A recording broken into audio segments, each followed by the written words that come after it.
Hey guys, what's up? It's G. Welcome back to the channel, PrintZebra. And if you're new to the channel, make sure you get subscribed. Check this out. Today we have the SHURE MV7 podcast microphone. Yes, this microphone was made by SHURE, the makers of the SM7B, the most popular microphone for these types of things.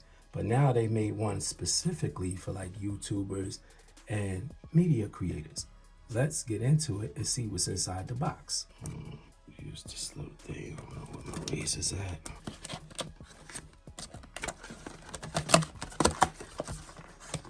The reason why I got this mic is because I needed a mic to do voiceovers with. It says, welcome to better sound. When you open the box, you pull this out of the casing.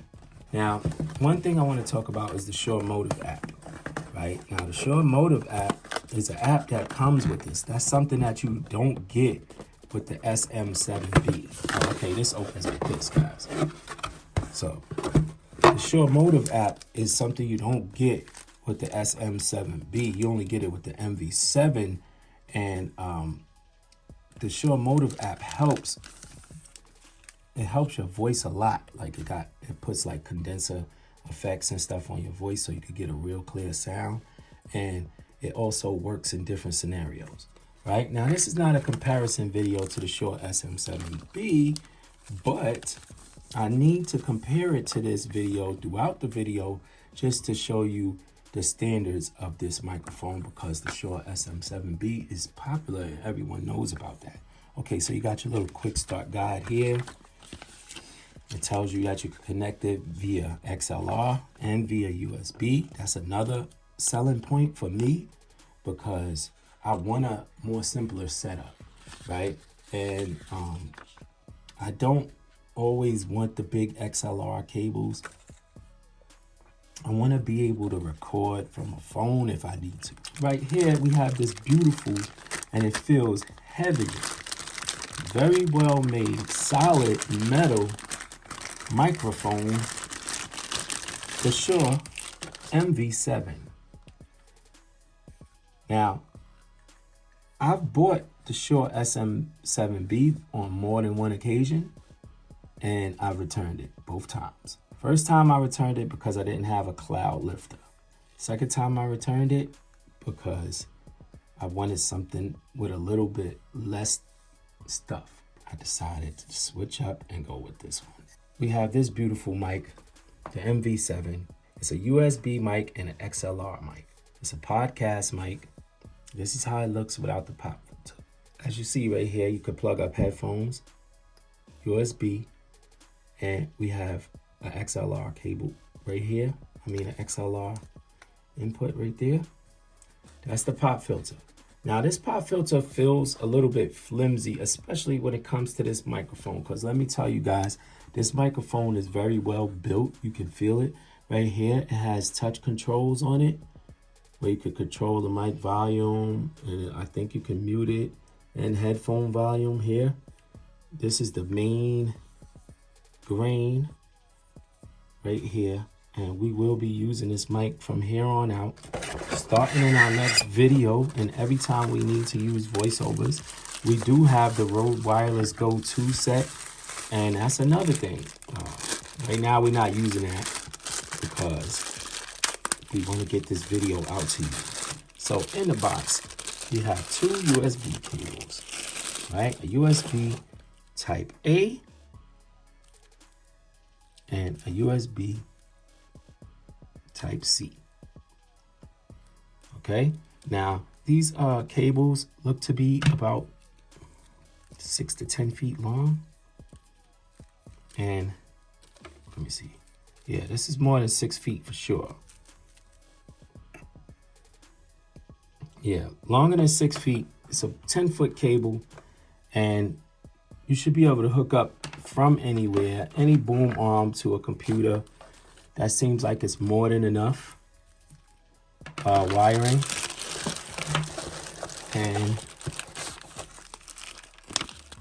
also we have this in another language, and it looks like it's some instruction manual of some sort.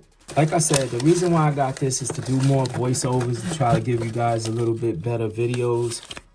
And we will be testing this out. I just wanted to show you guys what was in the box, and I don't want to keep you too long. So this is what comes in the box when you get the Shure MV7. You get 2 cables. You do not get a stand, right? But let me show you what else I have. When I bought it from the actual Shure website, and here it is. And if you look at it from this angle, then you can see about the height of it, right?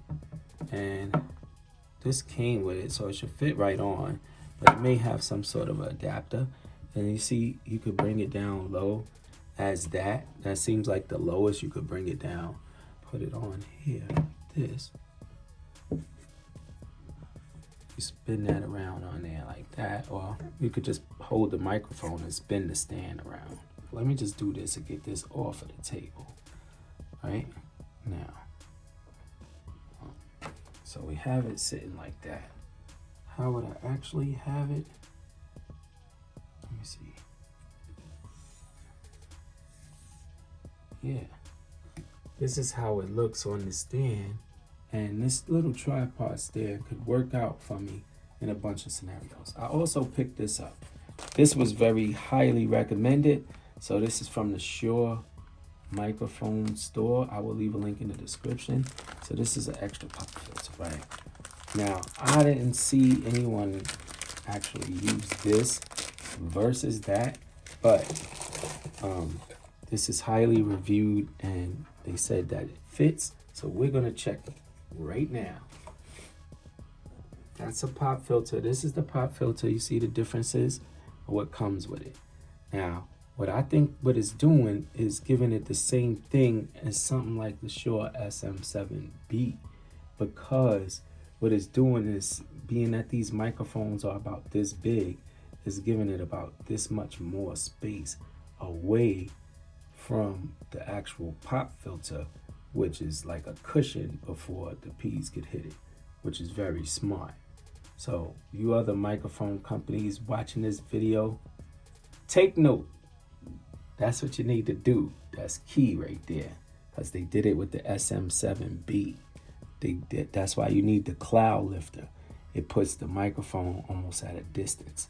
Okay, so, oh, that fits on perfect. And that does make it look like the Shure SM7B. But this is a Shure MV7. Look at it. Oh, that's awesome.